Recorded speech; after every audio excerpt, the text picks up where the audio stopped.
નમસ્કાર વિદ્યાર્થી મિત્રો, આજે આપણે સ્વાધ્યાયનો પહેલા 2.4 દાખલો જોશું.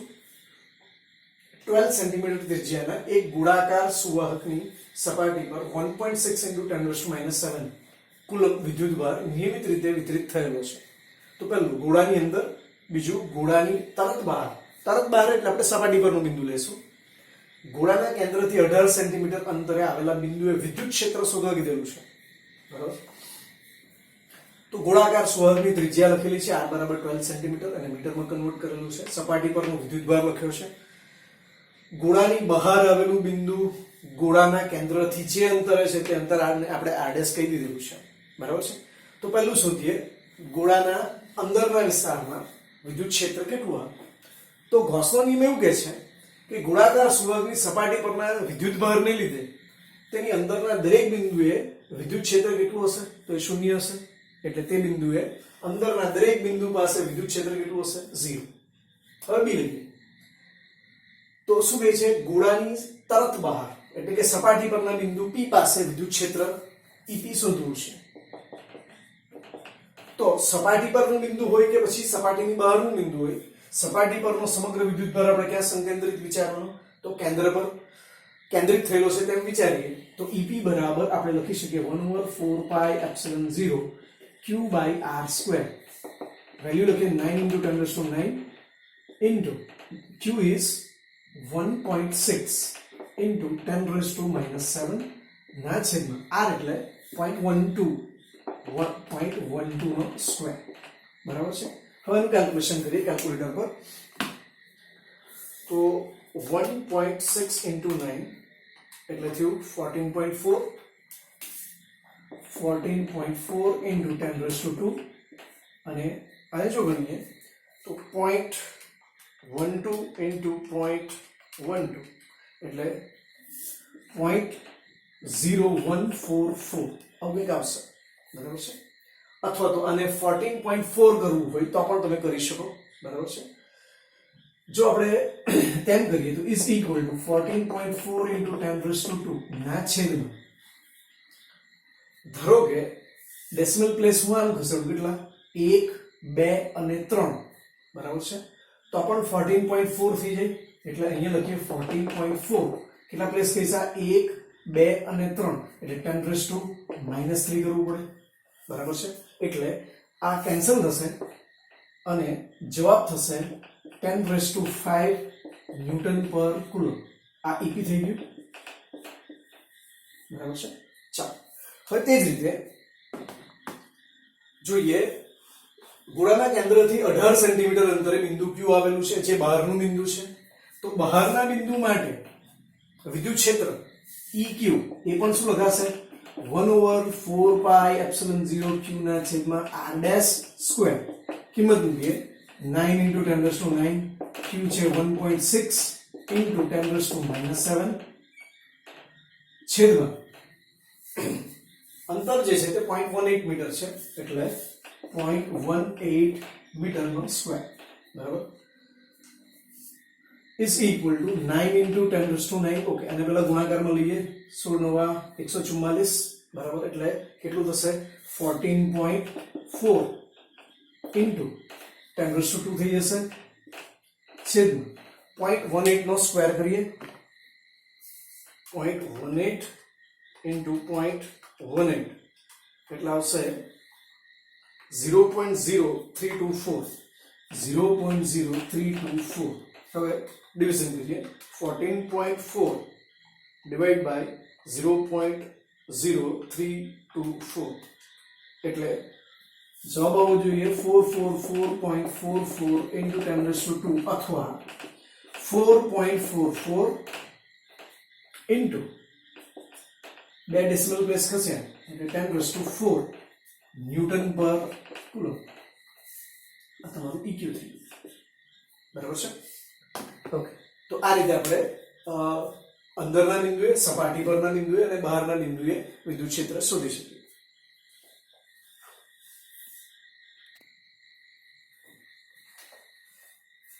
નેક્સ્ટ જોઈએ 2.5. પ્લેટો વચ્ચે હવા હોય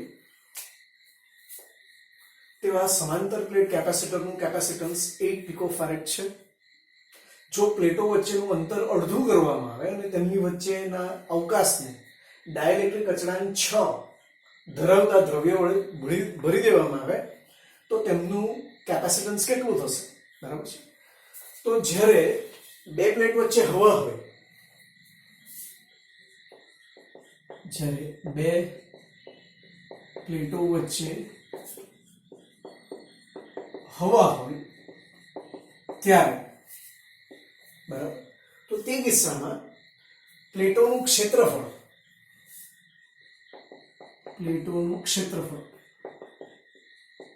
બરાબર a અને બે પ્લેટ વચ્ચેનું અંતર બરાબર d ધરીએ અને ત્યારે કેપેસિટન્સ જે મળે છે c એ આપ્યું છે 8 પિકોફેરેડ, 8 into 10 raised to minus 12 farad, બરાબર છે. પિકોફેરેડ એટલે આપણે લખી દીધું છે તે રીતે. આ કેપેસિટન્સને હું c ને કીધા c0 કહું, બરાબર, શૂન્યાવકાશ છે એટલે. તો c0 is equal to epsilon 0 a upon d is equal to 8 into 10 raised to minus 12 farad. હવે શું કરવાનું છે? જો પ્લેટો વચ્ચેનું અંતર અડધું કરવામાં આવે એટલે બે પ્લેટ વચ્ચેનું નવું અંતર, બે પ્લેટો વચ્ચેનું નવું અંતર બરાબર d/2 અડધું કરવામાં આવે છે. અને હવે ડાઇલેક્ટ્રિક અચળાંક એમાં ઉમેરવાનો છે, ડાઇલેક્ટ્રિક માધ્યમ ઉમેરવાનું છે. એટલે ડાઇલેક્ટ્રિક અચળાંક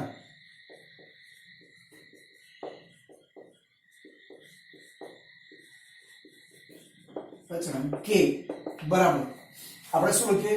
epsilon by epsilon 0 is equal to, એ લોકો વેલ્યુ આપેલી છે 6. હવે ડાઇલેક્ટ્રિક સાથે જે કેપેસિટન્સ મળે c ઇઝ ઇક્વલ ટુ, એને આપણે લખશું એપ્સિલન a અપોન d/2. જે એપ્સિલન એટલે જે તે ડાઇલેક્ટ્રિક માધ્યમ છે એનો ડાઇલેક્ટ્રિક અથવા તો તેની જે પરમિટિવિટી છે તે લખી છે. આ સૂત્ર પરથી એપ્સિલન જો લઈએ તો એ 6 ટાઈમ્સ એપ્સિલન 0 બને, એટલે 6 times epsilon 0a upon d/2 એટલે કે ઇઝ ઇક્વલ ટુ લખો તો છેદનો છેદ અંશમાં જાય એટલે 6 દુ 12 એપ્સિલન 0a અપોન d થઈ જશે. એટલે કે c is equal two 12 times c0, પણ c0 ની વેલ્યુ આપણી પાસે છે 8 એટલે 12 into 8 into 10 raised to minus 12 એટલે કે 12 96 into 10 raised to minus 12 farad અથવા તો 96 picofarad એટલો જવાબ આવશે. બરાબર છે. અને પછીનો દાખલો જોઈએ. દરેક 9 picofarad કેપેસિટન્સ ધરાવતા ત્રણ કેપેસિટર્સને શ્રેણીમાં જોડેલ છે. બરાબર છે. સંયોજનનું કુલ કેપેસિટન્સ કેટલું હશે તે શોધવાનું છે. આ સંયોજનને 120 વોલ્ટ સપ્લાય સાથે જોડવામાં આવે તો દરેક કેપેસિટરને સમાંતર સ્થિતિમાનનો તફાવત કેટલો હશે તે આપણે શોધવું છે. તો દરેક કેપેસિટરનું કેપેસિટન્સ જે છે તેને હું લખી લઉં છું C1 is equal to C2 is equal to C3 is equal to 9 picofarad અથવા તો 9 into 10 raised to minus 12 farad. બરાબર છે. તેના શ્રેણી જોડાણનું સમતુલ્ય કેપેસિટન્સ શોધવું છે. બરાબર છે. તો પહેલું C1, C2 અને C3 ના શ્રેણી જોડાણનું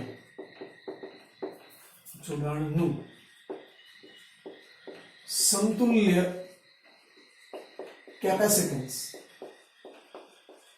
એને જો આપણે C સિરીઝ કહીએ, CS હોય તો શ્રેણી જોડાણ માટેનો નિયમ શું છે કેપેસિટર માટે? તો 1/C series is equal to 1/C1 plus 1/C2 plus 1/C3 બરાબર. તો C1 C2 C3 બધાના વેલ્યુ 1/9 છે. 1/9 picofarad અત્યારે હું બતાવતો નથી, પ્લસ 1/9 પ્લસ 1/9 બરાબર છે એટલે કે 1/CS ઇઝ ઇક્વલ ટુ 3/9 આવું કંઈક આવશે ઉલટાવી નાખીએ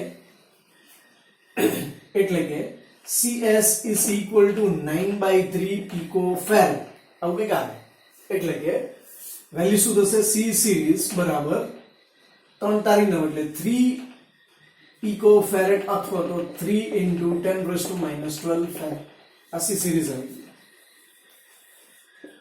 બરાબર છે હવે સેકન્ડ જોઈએ તો આ સંયોજન કયું લેવાનું છે તો ત્રણે ત્રણ કેપેસિટર કેવા છે શ્રેણીમાં છે તેવા એક સંયોજનનો આપણે વિચાર કરીએ બરાબર છે અને તેની સાથે આપણે 120 વોલ્ટની સપ્લાય જોડી દેવાની છે બરાબર છે અને એના માટે દરેક માટે વિદ્યુત સ્થિતિમાનનો તફાવત આપણે શોધવાનો છે બરાબર છે તો પહેલા તો એનું કનેક્શન બતાવીએ તો C1 C2 અને C3 આ C1 છે C2 છે આ C3 છે અને તેની સાથે એક સપ્લાય બરાબર જેના વોલ્ટેજ V બરાબર કેટલા આપ્યા છે 120 વોલ્ટ હવે આપણને ખબર છે કે શ્રેણી જોડાણમાં દરેક કેપેસિટર પર એક સમાન વિદ્યુતભાર જમા થાય બરાબર છે એટલે દરેક પર જમા થવાનો જે વિદ્યુતભાર છે એને હું Q કહી દઉં ધારો કે પહેલા કેપેસિટર માટે સ્થિતિમાન V1 બીજા માટે V2 અને ત્રીજા માટે V3 છે અને શ્રેણી જોડાણ માટે આપણે લખી શકીએ V બરાબર V1 plus V2 plus V3 અને તેની વેલ્યુ છે 120 V સૂત્ર છે આપણી પાસે C is equal to Q by V એના પરથી V is equal to Q by C એટલે કે Q by C1 plus Q by C2 plus Q by C3 આવું આવશે એટલે કે 120 is equal to C1 C2 C3 ની value સરખી છે અથવા તો તમે ગણતરી આખી વધારવી હોય તો તેવી રીતે વધારી શકાય તો શું કરશું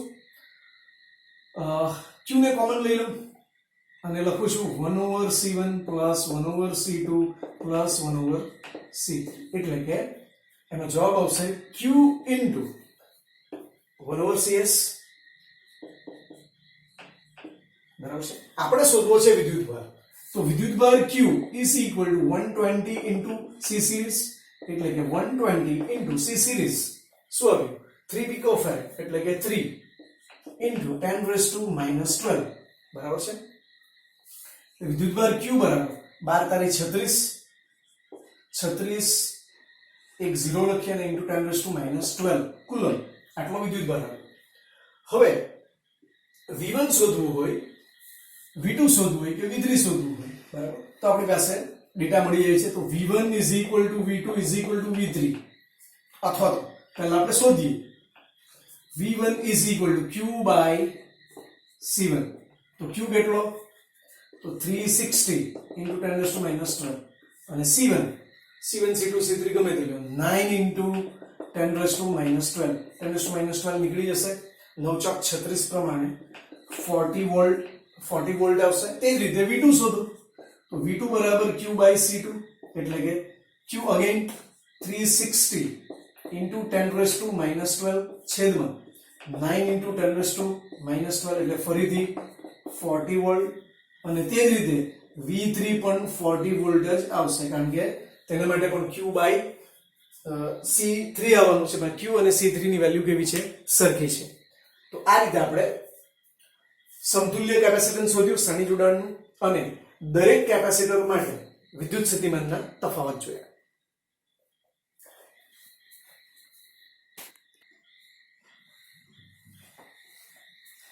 હવે 2.7 દાખલો જોઈએ 2 picofarad 3 picofarad અને 4 picofarad કેપેસિટન્સના ત્રણ કેપેસિટર્સને સમાંતરમાં જોડાયેલા છે તો સંયોજનનું કેપેસિટન્સ શોધવાનું છે જો આ સંયોજનને 100 વોલ્ટના સપ્લાય સાથે જોડવામાં આવે તો દરેક કેપેસિટર પરનો વિદ્યુતભાર શોધવાનો છે તો જે કેપેસિટર્સ આપેલા છે એને નામ આપી દઈએ C1 is equal to 2 picofarad C2 is equal to 3 picofarad અને C3 is equal to 4 picofarad બરાબર છે હવે સમાંતર જોડાણનું સમતુલ્ય કેપેસિટન્સ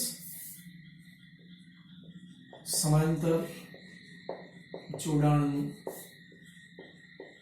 સમતુલ્ય કેપેસિટન્સ એને સી પેરેલલ કહીએ. તો સમાંતર જોડાણનો નિયમ શું છે કેપેસિટર્સ માટે? તો C parallel is equal two C1 plus C2 plus C3, એટલે કે 2 પ્લસ 3 પ્લસ 4 પિકોફેરેડ, એટલે 3 ને 2 5, 5 ને 4 9, એટલે 9 પિકોફેરેડ. આ સી પેરેલલ આવી ગયું. હવે તેને સમાંતર જોડાણ લઈએ. આ તમારું પાર્ટ એ થયું. પાર્ટ બી પર જઈએ. તો પહેલું કેપેસિટર, આ બીજું કેપેસિટર અને ત્રીજું કેપેસિટર, બરાબર છે. અને એની સાથે એક સપ્લાય જેના 100 વોલ્ટ છે, V બરાબર 100 વોલ્ટ. આનું કેપેસિટન્સ C1, C2 અને C3, બરાબર છે. હવે સમાંતર જોડાણ માટે આપણને ખબર છે કે જેટલા કેપેસિટર બેટરી સાથે ઉદ્ગમ સાથે સમાંતરમાં જોડાયેલા હોય એ બધાને બેટરીના ઉદ્ગમ જેટલો જ વોલ્ટેજ મળીએ, બરાબર છે. એટલે જો આનું વિદ્યુત સ્થિતિમાન હું V1 કહું અને V2 કહું અને આને V3 કહું, બરાબર છે, તો હું લખી શકું V1 બરાબર V2 બરાબર V3 બરાબર V is equal two 100 volt. હવે દરેકના સ્થિતિમાન સરખા છે પણ કેપેસિટન્સ જુદા જુદા છે, એટલે દરેક પર જમા થતો વિદ્યુતભાર જુદો જુદો હશે. Q1, Q2 અને Q3 કહી દઈએ. તો C1 પરનો વિદ્યુતભાર શોધવો છે, બરાબર. C1 પરનો વિદ્યુતભાર એને હું Q1 કહું. તો Q is equal two CV પ્રમાણે C1 ઇન્ટુ V1 અથવા તો ઇન જનરલ V, બધા માટે V છે. તો શું જવાબ આવશે? C1 તમારું છે 2 પિકોફેરેડ, એટલે કે 2 ઇન્ટુ 10⁻⁻12 ઇન્ટુ V એટલે 100, એટલે જવાબ શું થશે? 2 ઇન્ટુ 10⁻⁻10 કુલમ. એ જ રીતે C2 પરનો વિદ્યુતભાર Q2 બરાબર C2 ઇન્ટુ V. C2 એટલે 3 પિકોફેરેડ, 3 ઇન્ટુ 10⁻⁻12 ઇન્ટુ 100, એટલે કે 3 ઇન્ટુ 10⁻⁻10 કુલમ. એ જ રીતે C3 પરનો વિદ્યુતભાર Q3 બરાબર C3 into V. C3 is 4 પિકોફેરેડ, એટલે 4 ઇન્ટુ 10⁻⁻12 ઇન્ટુ 100, એટલે કે 4 ઇન્ટુ 10⁻⁻10 કુલમ, બરાબર છે. તો આ રીતે આપણે જવાબ શોધી શકીએ.